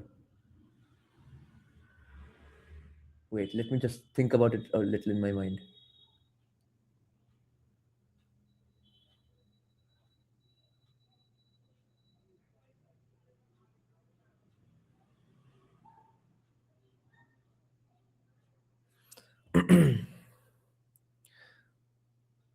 Should I even discuss this idea? Anyway, but what I'm saying is that there is a way to do it, right? We have discussed it in our live streams. Simply have different laws for them. So with the why and the exact details of how to stack up those laws, etc., someone must write a book. I'm right now deciding that within the next 10 years, within what year is it? 2025. By 2035, I'll end up writing a book which gives a clear pathway to annexing the entirety of Pakistan, if possible, without having the problems of Islamic terrorism or extremism, okay? And I'll go through all the laws. That if you do this, these are the pros and cons. This is what it will be able to prevent. This is what it won't be able to prevent. Then how to take care of that problem. Let's come up with something, because his main criticism here is going to be that everyone laughs about it on Twitter, YouTube every now and then, a speech here and there that we must have Pakistan back. No one writes anything in detail about it. Let's do it. Let's come up with all the points to make this possible. Because the goal, the main way to do it is we have to not give all the rights to those citizens. In whether we do it in 2 generations or 3 generations, that's the debate we can talk about. Let's talk about it almost every day whenever we come on live streams. But by the time I write that book, we'll have to come up with concrete ideas. Certainly among Hindu Indians, there's no appetite for reunification of India unless everyone in Pakistan and Bangladesh were to convert to Hindu faith, which is... No, इसमें ना scheme पता चलने से problem नहीं होगा. इसमें ये सिर्फ मतलब वो मस्कुलर नेशनलिज्म पावरफुल वो चेस्ट बीटिंग जैसे करके ही करना पड़ेगा. मगर एक क्लियर पाथवे देने से उसका और भी पॉपुलैरिटी सपोर्ट बढ़ेगा, उसमें डिस्कोर्स तैयार होगा. Let's say X person writes such a book. Y person will say that Yes, I agree with you, but the way you are talking about it, the way you are suggesting it, is probably absolutely horseshit. Here are my even better ideas how to go about it. उससे जो churn होगा ना ideas का, बहुत बढ़िया बढ़िया ideas निकल के आएंगे, which will be very much executable on the ground, which is we have Pakistan back without having none of its insanities in the country. It is very much possible. Not going. देखो possible तो वैसे योगी आदित्यनाथ को dictator बना दो, वैसे भी वो possible हो जाएगा, मगर एक कोहेरेंट, एक लेजिटिमेट आर्टिकुलेटेड आर्गुमेंट तो चाहिए. नहीं तो सिर्फ डंडा योगी जी के हाथ में दे देने से भी वो मेरा डिक्टेटर अलग है प्रॉब्लम हो जा सकता है. तो why not have a well formulated, elaborate, well thought out idea? That happen. So yeah, these are very marginal, poorly thought through intellectual exercises. Yes, the rhetoric is there, but the rhetoric is it's incendiary rhetoric that has no practical or popular appeal. Yeah. And I guess one of the reasons I raise it is partly it gets, becomes a bit of a slur, I guess, with the whole, it's a bit like your democracy index. These sort of things, get a life of their own in the non-Indian media, and then sort of become representative of something that isn't really. And look, these ideas do exist, but they're marginal, borderline crazy ideas. And when I say that, try to find, instead of finding the slogan, try to find a book that actually presents the case. There is no book that presents the case because it's a fantastical idea that doesn't have any reality behind it. So you can't even find a firebrand writer who presents this as a thesis in a book. All you find is a quote in a speech, right? Rhetoric on Twitter. It exists. It's certainly there, but it's of no practical importance. Yeah. So my final question is about, I guess, lessons for or issues, let's say, rather than lessons for Australia in its relationship with India. On my Substack on the weekend, I was writing about the issue of migration within and from India, and just checked the Australian Bureau of Statistics overseas migration numbers, and this. Sort of. See, this is the churn I was talking about. He's saying you can't have different laws for unified residents of Pakistan, civil unrest, recipe for disaster. We can let Indian Muslims be the masters of Pakistan Muslims by giving them land grant, let them hand up. Sort of. No, it doesn't have to mean recipe for disaster, and it doesn't have to lead to civil unrest. Whatever the civil unrest, whatever the recipe for disaster, first of all of that can be contained in Pakistan and Bangladesh, in the, what should we call it? The retaken territories of Akhand Bharat, etc. So it doesn't have to come into the mainland with, of course, good law and order. And when the entire, there will be some terrorist attacks, definitely. There will be some rebels from Pakistan and Bangladesh who join hands with foreign intelligence agencies and blow a bomb here and there every now and then. Although I think even though that kind of stuff is probably going to become more difficult and more difficult and more difficult with the amount of privacy we are losing every day. Every move of yours with Digiyatra, GPay is going to be tracked. So moving around bombs and stuff is probably going to be a pain in the ass. It's not going to be the same world 10 years later, and the Indian Prime Minister is not going to be the same with the same powers 10 years later. The Prime Minister 10 years later is going to be a fucking monster, both in the good and the bad way, compared to today. No matter who the person, the technology that he is going to wield, the technological weapons that he's going to wield, is going to make these possible attacks and stuff probably impossible. But other than that, we have already had different laws for different residents for the entire country. Okay, we already have caste-based reservations. We have had Article 370. Did that mean that the entire country went to dogs? Yes, you can say that without those laws, without reservations, India would be better off. Without Article 370, Kashmir is better off. Yes, but this one is for a different cause.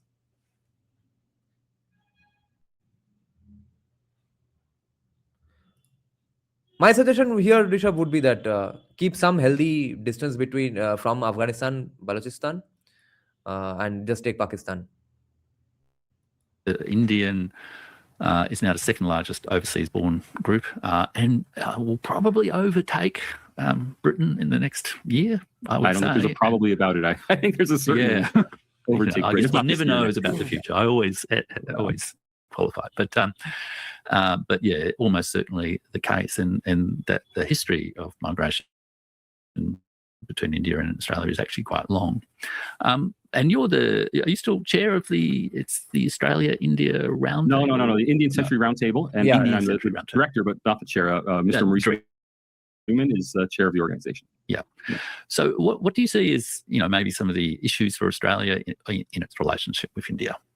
The biggest issue right now is recognition of professional qualifications. There's a lot of pressure on the Indian side for that. You'll notice when we had the economic framework, trade framework agreement, the ECTA agreement, on the Australian side, what Australia wanted was reduced tariffs from India. On the Indian side, what it wanted was visas and recognition of professional qualifications. And that's driven by popular demand. Of course, it doesn't really benefit India that its professional qualifications are recognized in Australia. It benefits Indians who then leave the country. But nonetheless, there's political pressure in India to get that recognition. Beyond that, there is a growing and unrecognized problem that Australia's immigration from India increasingly consists of low-skill temporary visa holders instead of high-skill permanent visa holders. And that transition is very visible anytime you order an Uber Eats. It's also very visible in the university sector. And that will change the quality of the immigration pool coming from India. I don't mean necessarily quality. Well, it will change the quality in terms of high or low quality of skills, but it also changes the quality in terms of how that community behaves. So right now, for example, the Indian immigrant community in Australia is a very, very peaceful group of relatively high-income professionals. If you add in a large number of... क्या बढ़िया हमारा comment section है, देखो भाई already कितने सारे बढ़िया comments आ रहे हैं. चलो भाई सब मिलके इसको फिक्स प्रोजेक्ट बनाते हैं, क्योंकि नेक्स्ट जनरेशन में तुम लोग हमारे एज वाले ही तो are going to be the not just the test makers. You guys, a lot of you all will be big netas and bureaucrats and significant leaders, etc., politicians, ministers, key journalists, all of us who are going to not so secretly have this mission that we are coming for you, bro. Pakistan and Bangladesh, जिसका lunch चूसना है चूसो, हम तो आएंगे ही, हम आ ही रहे हैं. Law बना के जिस दरवाजे पे लात मारना है उस दरवाजे पे लात मार के, जिस दरवाजे में पोलाइटली नॉक करना है उसमें पोलाइटली नॉक करके हम आएंगे तो जरूर, आ रहे हैं. जो प्रिपेयर करना है कर लो. We are coming and this is our plan and we are going to prepare for it for the next 10 years.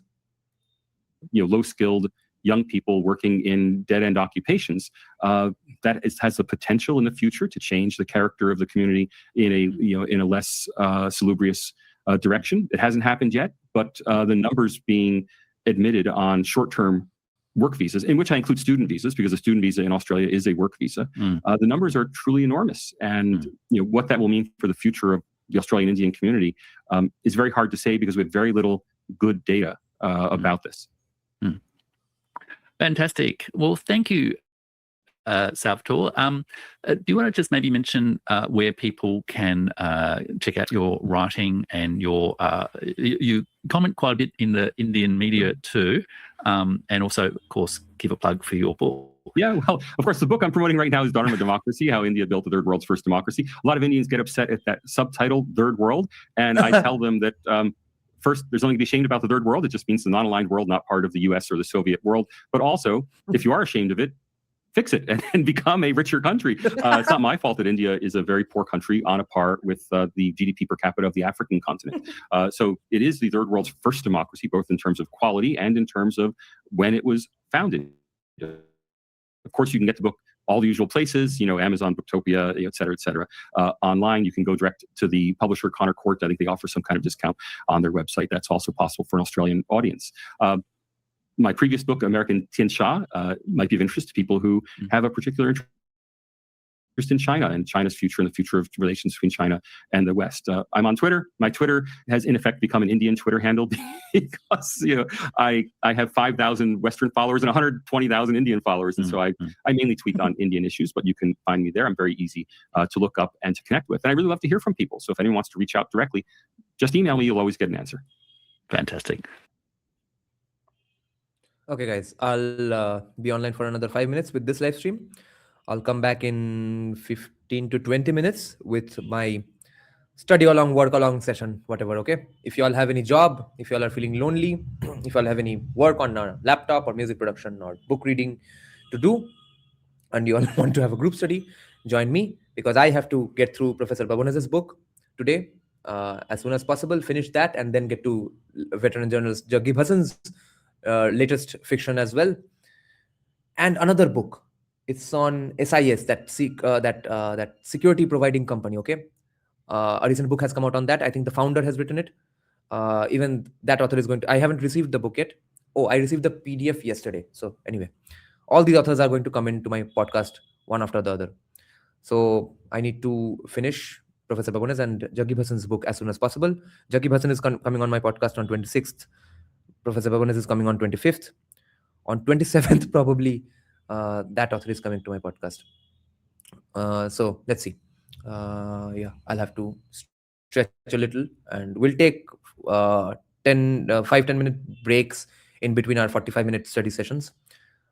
I'll be going through the book. Okay, I'll be studying on my own. I won't be talking on the mic much. I'll be checking out the comment section every now and then. Kaam ka yaad dila diya. Yeah, Shudip has good points. Yeah, let's start this churn. इस पे फालतू का debate बहुत हो गया. कुछ लोग बोलते हैं कि लेना चाहिए, आर्गुमेंट ज़्यादा अच्छा नहीं है, जब पूछोगे तो उनका क्या करे, उसका कोई आंसर नहीं रहता है. कुछ लोग बोलते हैं लेके क्या करे, which is also a pointless argument. कुछ लोग बोलते हैं बैरन लैंड है, क्या करे. तो भाई पूरा यूएई इजराइल बैरन लैंड पे बना है, क्या कर लिया. हम भी वही करेंगे. स्वाट वैली देखा है, हाँ, तस्वीरें गूगल में, क्या करे स्वाट को लेकर. सब स्वाट में श्री के भैरव बाबा का मंदिर खोलना है. Okay, any more interesting comments? Okay, see you all in 15-20 minutes. Okay, bye bye guys. যদি সবাই ফিরে যায়, ওরে ওরে ও ভাগা সবাই ফিরে যায়, যদি গহন পথে যাওয়ার কালে কেউ ফিরে না যায়, তবে পথের কাটা তুই রক্ত মাখা চরণ তলে একলা দলরে, তুই রক্ত মাখা চরণ তলে একলা দলরে, যদি তোর ডাক শুনে কেউ না আসে, তবে একলা চলো রে.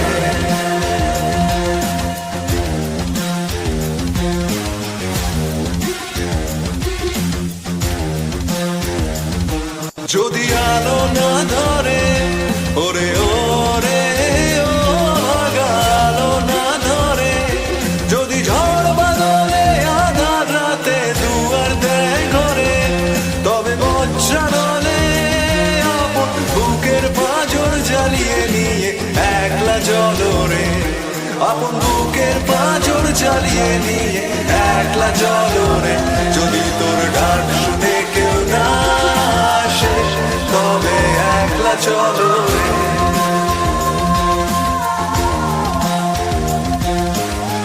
একলা চলো, একলা চলো, একলা চলো, একলা চলো.